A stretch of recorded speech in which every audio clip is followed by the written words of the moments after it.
you talked about it being an interesting dance. When they get on the stage, I think it's going to be an interesting dance with her moving forward in this campaign. And what I mean by that is you brought up Barack Obama. Mm-hmm. Barack Obama, and again, times have changed. That was 2008. Yeah. You know, we're now 16 years later, 2024.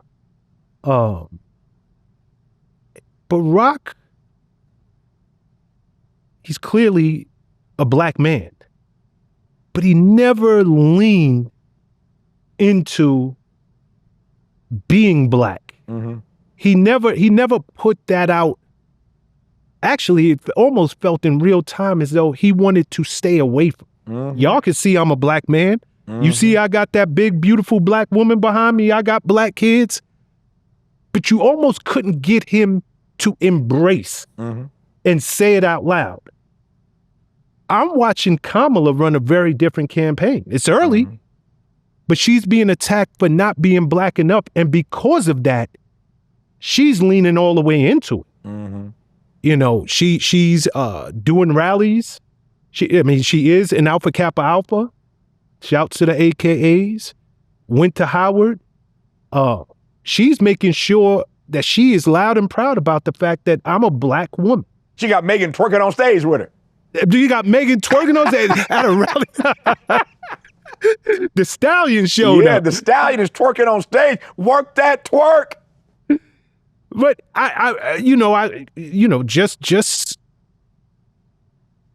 going in line with our conversation, I don't know. Yeah. I don't know if that's the right play.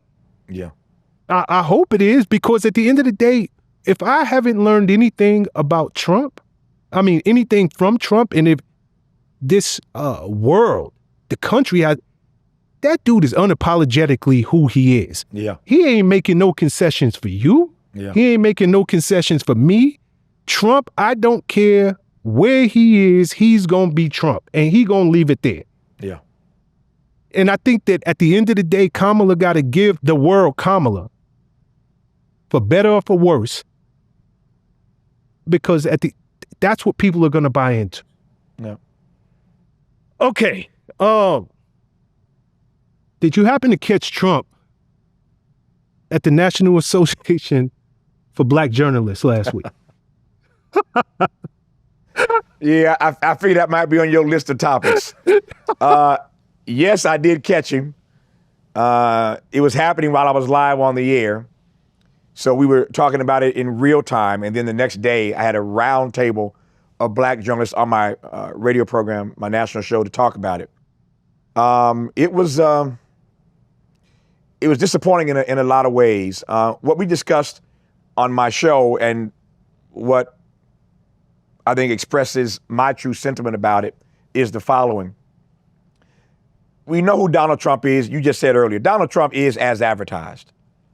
There was nothing that Donald Trump did or said on that stage that day that surprised me at all. Not a single thing. I mean, nothing. Nothing about him going in on them for starting late, trying to dog them about their equipment not working. Even his birtherism attack on Kamala, is she really black? He did that to Obama before he even ran for president. So this is birtherism 2.0, right? So there's nothing that Donald Trump said or did that day that surprised me. What disappointed me is that black folk weren't ready. I did not believe that NABJ was at its best that day, and it did not put us as black folk in our best light, his attack and his bad boy behavior notwithstanding. And so just 2 or 3 quick examples of what I mean by that. Number one, for all the stories that we keep reading, Prez, about Donald Trump working hard to siphon off a significant slice of black male voters, not hating on sisters, but there should have been a brother on that stage. One of those 3 persons questioning Donald Trump should have been a black male, if for no other reason than to give a brother a chance to query him and advance the notion that black men are not in his pocket. And so the NABJ missed a huge opportunity to not make one of those 3 interlocutors a black male. I stand by that. I will not apologize for it. I think you can say that without demonizing black women. That's not my point. But there should have been a brother on that stage. I was disappointed, number one. Number two, there should have been a veteran on that stage. I thought there was a little ageism at play. There are a lot of folk in NABJ who are sort of gray hair now, but there's a lot of wisdom that they have, a lot of experience they have. And I think that a veteran on that stage could have handled him a little bit better than he was handled. So my first thing was there was no black male. I didn't like that. There was no veteran on the stage. I didn't like that. This is an organization called the National Association of Black Journalists. Let me pose a question that I posed to my panel. And it may get me in some trouble, but my panel understood the question on my show, and we had a nice, robust conversation about it. Imagine Barack Obama in 2008, as we just discussed earlier, in a room full of thousands of white journalists,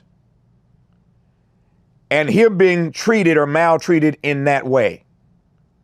All the hissing, all the booing, all the laughing in his face.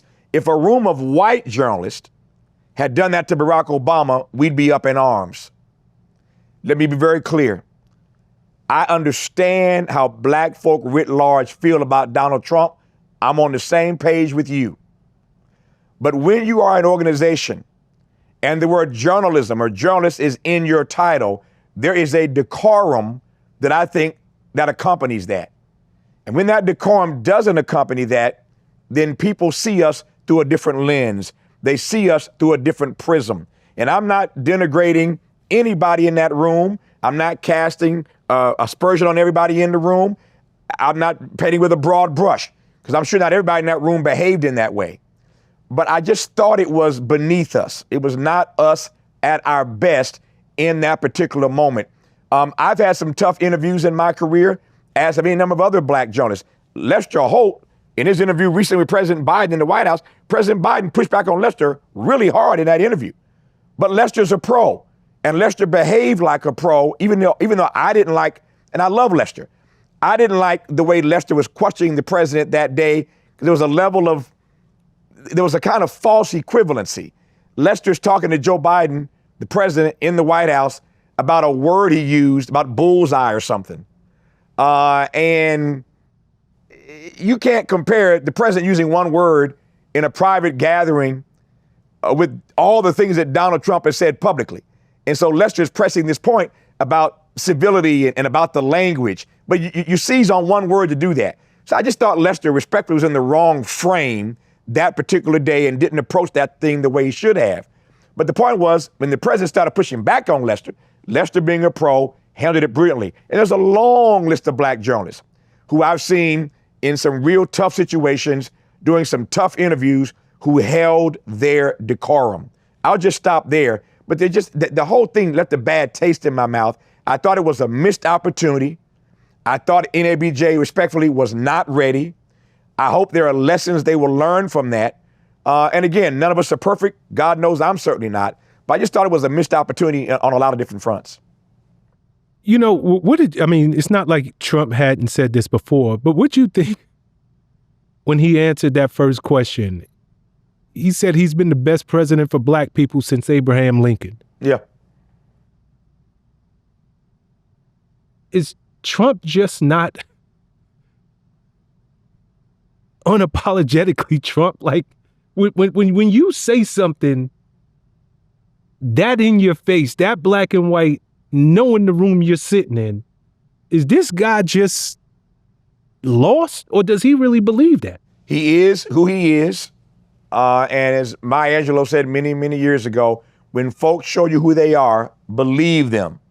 And I would add, believe them the first time. That's my point. We know who Donald Trump is.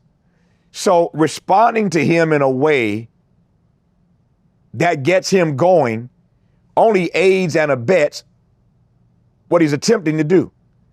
And in Chicago, in that room, the audience took that bait, hook, line, and sinker. They took the bait. And what you have to understand about Donald Trump is that he is at his best, I'm putting that in air quotes, whatever he defines as his best. He's at his best in adversarial situations. Have you ever noticed that? When Oh, he's in an yeah. adversarial, tete-a-tete, mano-a-mano situation, when you come at him, he comes back even harder. So again, I'm putting the word best in air quotes, but he does his thing the way he does it in adversarial relationship to someone or some people. And in that instance in Chicago, it was the best. It was like you're a music guy, I'm a music guy. We always love when our favorite artists put out the best of album, the best of. Yes. That day on that stage, you saw the greatest hits of Donald Trump. That's what you saw. You saw Donald Trump's greatest hits. He was throwing them one after another, and the audience was eating it up. I'll say another thing.